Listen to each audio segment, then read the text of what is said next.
Mike Jeffries, the once revered CEO of Abercrombie and Fitch, was in handcuffs. The sight was surreal, almost cinematic, as the man who had been the face of a global brand was escorted by law enforcement. His reign of carefully crafted beauty and exclusivity had come to an abrupt and shocking end. The charges? Sex trafficking, exploitation. The allegations were as severe as they were unexpected, shaking the very foundations of the fashion industry.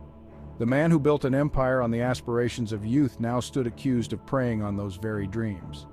The models, once the epitome of glamour, now appeared as victims in a twisted narrative. Jeffries, the mastermind behind Abercrombie's meteoric rise, had become a fashion icon. His influence was undeniable, his vision shaping the brand into a cultural phenomenon. His vision, though often criticized for its narrow standards, was undeniably successful.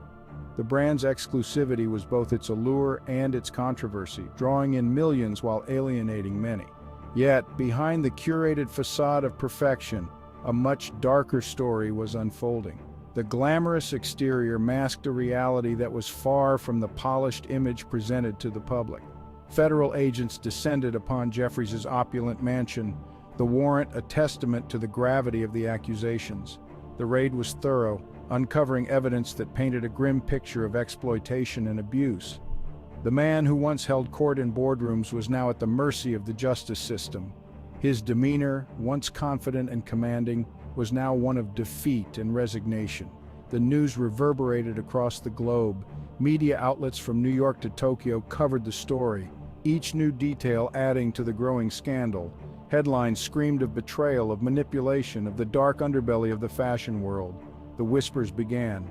Had anyone known? The questions were endless, the answers elusive. Could such a public figure have been hiding such depravity? The disbelief was palpable, as people struggled to reconcile the image of Jeffries with the accusations against him. One thing was certain: the Abercrombie empire, built on image and allure, would never be the same. The brand, once synonymous with youthful exuberance, now faced an uncertain future, its legacy forever tarnished by the actions of its leader. Former employees and industry experts weighed in, discussing the potential fallout. The consensus was clear: Abercrombie and Fitch would need to undergo a significant transformation to regain public trust. The company began to take steps to distance itself from Jeffries, initiating a rebranding effort aimed at inclusivity and transparency.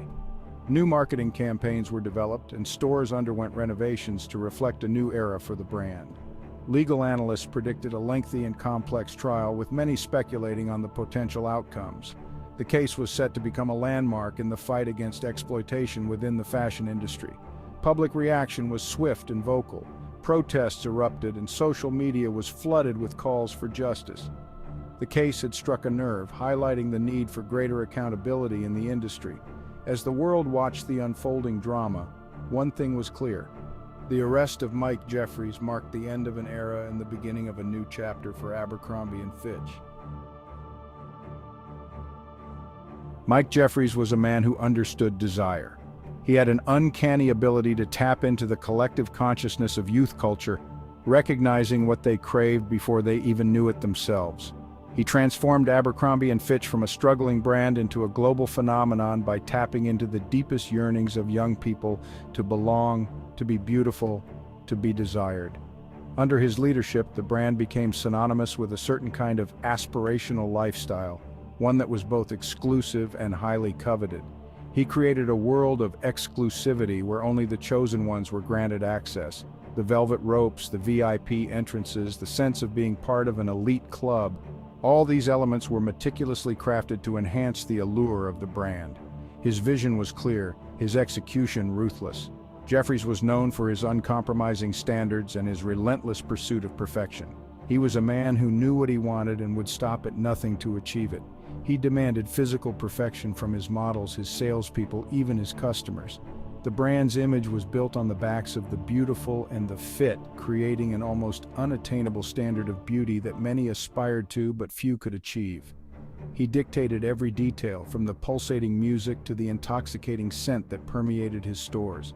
Every element was designed to create an immersive experience that would leave a lasting impression on anyone who walked through the doors. Jeffries created an intoxicating cocktail of aspiration and insecurity, and it proved to be a winning formula. Young people flocked to Abercrombie and Fitch stores, eager to be part of the exclusive world that Jeffries had created. But behind the success, a darkness festered. The very elements that made the brand so desirable also created a toxic environment where power dynamics were skewed and exploitation could thrive. The very power that Jeffries wielded, the allure he cultivated, became a weapon. His position at the top of the fashion world gave him an almost unchecked authority, and he used it to manipulate and control those around him. He used his position to exploit the vulnerable, to manipulate those who sought entry into his exclusive world. The same young people who once idolized him found themselves at the mercy of his whims and desires. The accusations painted a chilling portrait of a predator hiding in plain sight, using his influence to satisfy his own twisted desires. The man who had once been celebrated for his vision and business acumen was now being scrutinized for his moral failings. The man who built his empire on the desires of others now stood accused of the most heinous exploitation. The world watched as the once revered CEO faced the consequences of his actions, a stark reminder of the dark side of power and ambition. The accusations against Jeffries painted a disturbing picture of a calculated scheme, a web of manipulation spun to ensnare the naive and ambitious. Aspiring models, young and eager to break into the industry, were the primary targets. They came from all over, drawn by the promise of fame and fortune that Abercrombie and Fitch seemed to offer. Jeffries and his co-conspirators, it is alleged, used a variety of tactics to lure their victims. Lavish parties, exclusive gatherings, and the ever-present promise of a modeling contract were just some of the tools in their arsenal. These young people, often far from home and desperate for a break, were easy prey. They were invited to private dinners, introduced to industry heavyweights, all under the watchful eye of Jeffries. They were made to feel special, chosen, part of an exclusive club.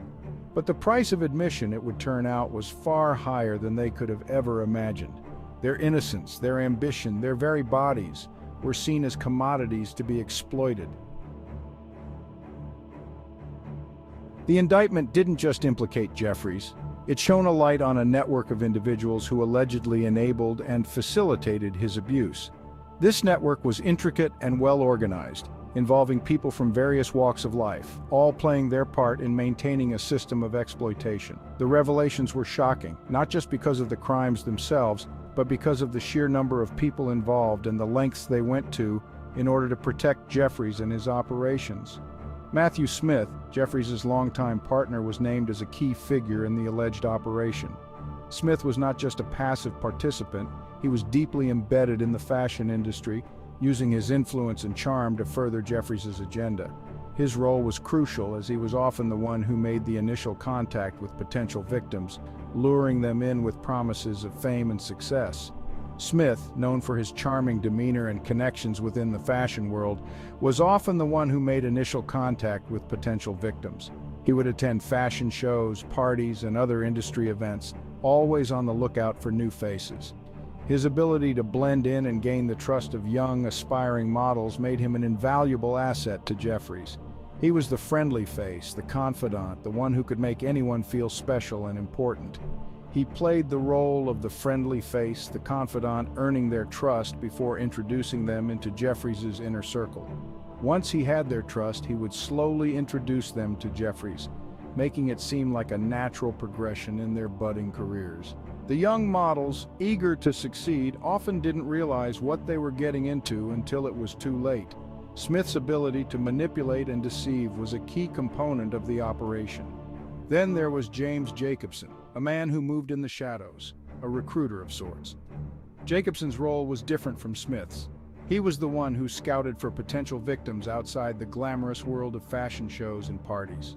He targeted young men who were often overlooked by society, those who were struggling to make ends meet and saw modeling as a way out of their dire situations. Jacobson, according to the indictment, used his extensive network to identify and target vulnerable young men, often from disadvantaged backgrounds, who were desperate for a way out. He would approach them in casual settings, offering them a chance at a better life. His promises of wealth and fame were enticing, especially to those who had few other options. Jacobson knew exactly how to prey on their hopes and dreams, making them believe that he was their ticket to success. He dangled the allure of wealth and fame, preying on their desperation, their lack of options. He would show them portfolios, contracts, and other documents that made his offers seem legitimate. The young men, often naive and inexperienced, were easily convinced. They saw Jacobson as a savior, someone who could help them escape their difficult circumstances. Little did they know that they were being led into a trap. These men, it is alleged, were not just bystanders. They were active participants in a system designed to exploit and abuse. They played their roles with precision, ensuring that Jeffries always had a steady stream of new victims. Their actions were calculated and deliberate, showing a complete disregard for the well-being of the young men and women they targeted. The indictment painted a grim picture of a well-oiled machine where everyone knew their part and played it to perfection. They were the gatekeepers, the facilitators, the ones who ensured a steady stream of victims for Jeffries' gratification.